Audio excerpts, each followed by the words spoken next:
our eyes are more projectors actually than they are lenses, right? So like who we are as people, our inherent, innate personality mixed up in a massive cocktail with all of our life experiences shape the way that we see the world.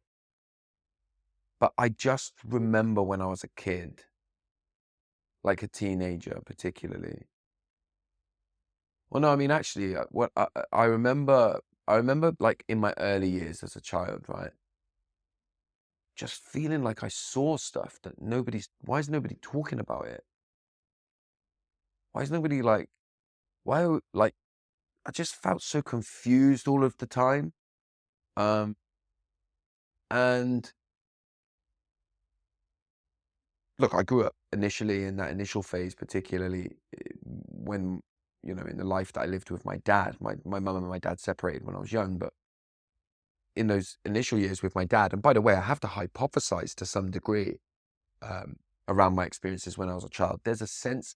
I have a sense that I can feel some of these memories that I talk about, but I can't necessarily recall them. And I trust that nowadays. Um, but I have a sense that I just remember being so confused and not understanding why people weren't talking about things that were happening. And like I say, when you grow up in dysfunction, people literally are sweeping stuff under the carpets. But I even remember when I used to get to school and we'd get taught stuff and I would think, yeah, but like you say this and this, but I would see something else and I'd be like, but that can't be true if this is true. And I remember adults particularly getting frustrated with me. And it made me just think that I was weird.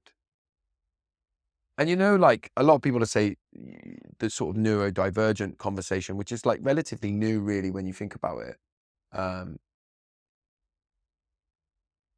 And I definitely feel like I probably fall into that category, but I don't necessarily personally like to frame my own experience that way, or I haven't found the value in doing that for myself. But I just remember, those difficult questions that I would ask. Like I was highly, highly curious, highly, highly inquisitive, and the adults would be pissed off with me, man. Why you always got to ask such stupid questions? They would say, yeah, like why, like what, like it doesn't have to be like that. And so that was like metaphorically like beaten out of me as a kid, you know? And then so I rediscovered the value in my curiosity as I got older. As I particularly, once I started doing the public speaking and stuff like that. And I found a way to begin to articulate and convey how I felt, what I truly felt, what those feelings were. And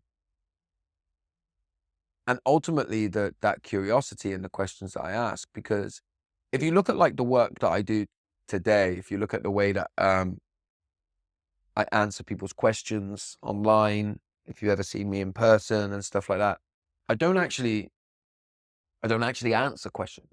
I don't really, if somebody asks for advice, I don't really give any advice.